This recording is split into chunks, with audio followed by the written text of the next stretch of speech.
We'll let you watch liftoff of Arianespace flight number 220. À tous de DDO. Attention pour le décompte final. Final countdown. 10, 9, 8, 7, 6, 5, 4, 3, 2, 1, top. Allumage Vulcain.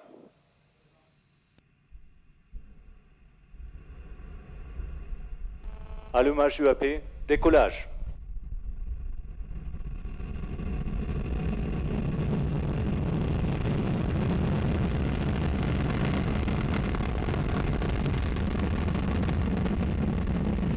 Tous les paramètres à bord sont normaux.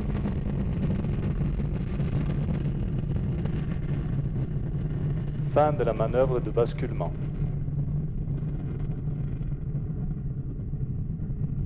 So, did you watch the arms pull back right on time? We had ignition. You saw Ariane 5 begin her mission, rising off the ground here in French Guiana with a lot of fire, right on time, carrying Intelsat 30 and RSat 1. The DDO is saying that all is well on board. We're underway. The boosters providing over 90% of the thrust right now, propelling the launcher along its trajectory at an ever-increasing velocity, getting her away from the pull of the Earth. And there's a lot to pull away because Ariane's weight at liftoff, 775 tons. She's burning now 5 tons of fuel per second. That's right, per second. 2.5 tons in each booster. And the core stage burning another 300 kilos per second. Ariane following the flight program in her onboard computer, which will give all the commands, such as separation of the stages. We'll soon begin to see those. We are in the first of 4 flight phases. The first 3 are powered, the last is not. We'll describe each in turn, so you can follow Ariane as she heads across the Atlantic. The DDO continuing to call out all is well on board. Right now we're in the first flight phase, the main stage engine and the 2 boosters burning. The boosters will burn their propellant in just under 2.5 minutes, and they're the first that we jettison. You'll hear the DDO call out that milestone as well. We're heading east out over the Atlantic. The decision to build the site here in French Guiana made in the 1960s when France wanted a new base, in part the decision made for its opening on the water to allow for launches over uninhabited areas.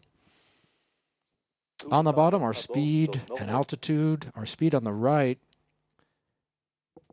you can see the booster separation right on time. Our speed at orbital injection, 9 kilometers per second roughly. We're at 2 kilometers per second, so watch the numbers. You'll know where we are. The onboard computer detecting that there's no more fuel in the booster tanks, so the thrust decreases and the computer senses the drop and decides to separate the boosters. Next up is fairing separation.